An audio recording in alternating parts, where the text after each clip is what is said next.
Education fosters creativity. Before expediting the real meaning of education, let's elucidate the basic difference between literacy, learning, schooling, and education. Literacy is the ability to read, write, analyze, and calculate. Learning is the ability to comprehend, understand, and interpret terms, concepts, statements, formulas, procedures, principles, theories, and laws of life and nature through personal conceptualization or being thought by other people. Schooling is the organized systematic process of learning various aspects of life and nature discovered by other people by imbibing literacy and developed over time into academic curricula. Education is a noun of the verb educate, while the verb educate originated from the verb educe. The verb educe emanated from the Latin word educo, meaning I take out, I lead forth, I erect, I rise up. In view of this, education is a process of collecting data by the human mind through imagination to form crystallized information, extruding the mentally conceived information to creatively discharge positive transformation to improve the human standard of living.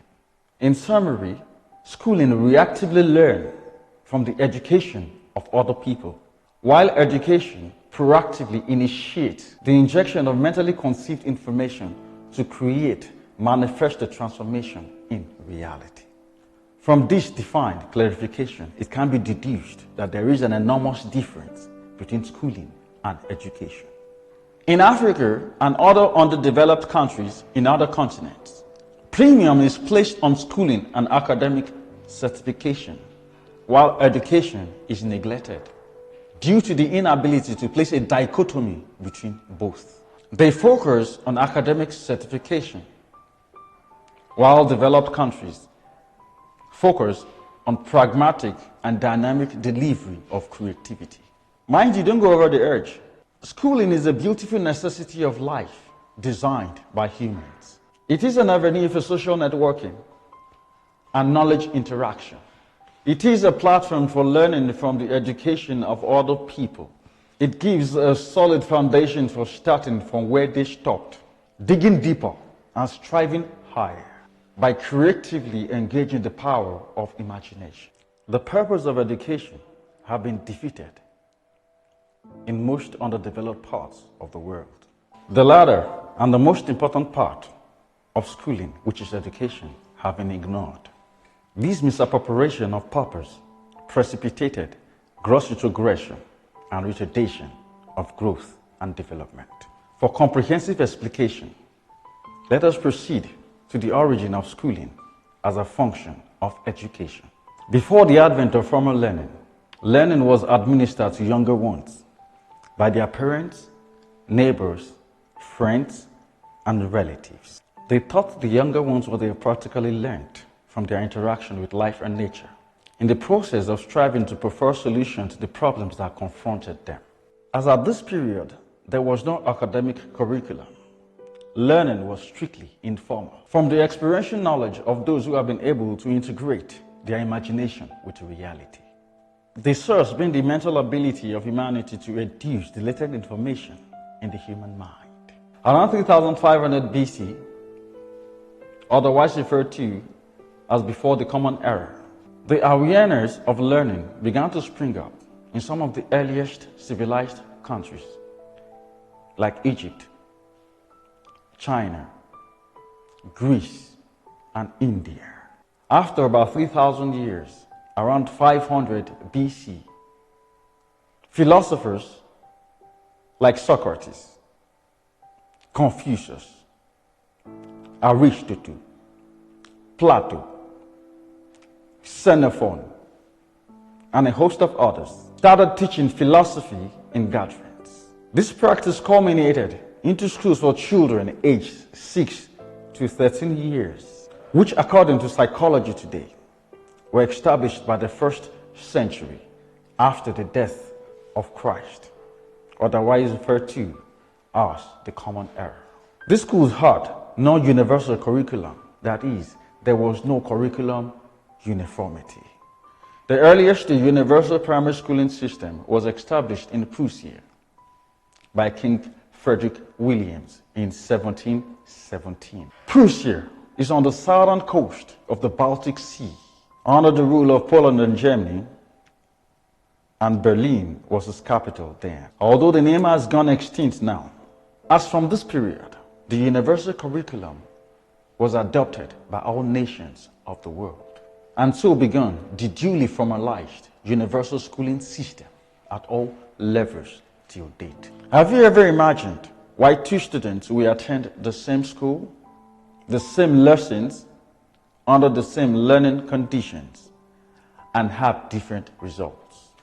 It is not about the school, the quality of lessons, or the learning condition. It is about the receptiveness and the activation of the latent creative imagination of the individuals involved. There are several uneducated graduates of all levels of academic learning, while there are also several unschooled but educated individuals of several aspects of human endeavor. Schooling doesn't educate you. It only elevates you to a vantage point to ease your education. Your imaginative interaction with life and nature by educing the problem-solving abilities within you is what gets you educated. Take an investigative look into the major creative innovations and inventions that exist today. The highest percentage emanated from unschooled but educated individuals. The list of these individuals is numerous, but I implore you to research on the secret behind their successful creativity. It is nothing other than the power of imagination. Furthermore, a renowned president of the United States of America, Abraham Lincoln, had less than 12 months of formal schooling, but he became a self-trained lawyer and one of the greatest presidents in the history of the United States of America. He came from a poor background. His father, Thomas, was a peasant farmer in Kentucky. He lost his job once. He failed in business twice.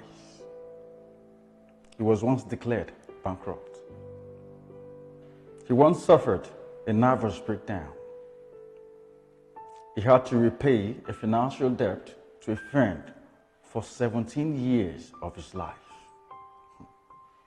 He lost in elections for different positions 8 times in his political career.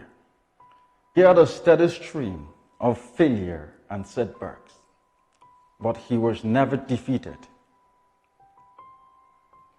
He never gave up, because winners don't quit and quitters don't win. His self-education, precipitated by his astute understanding of life and nature, motivated his perseverance, persistence, resilience, consistency to attain the zenith of his political career. The strength of character is not measured by how many punches you can throw, but by how many blows you can withstand. Your attitude in tribulation defines your altitude in future. Behind every success, there is a story of spiritual, physical, mental, emotional battles conquered. There is no external peace without internal war. Success is not a fluke. It is created knowingly or unknowingly, as the case may be.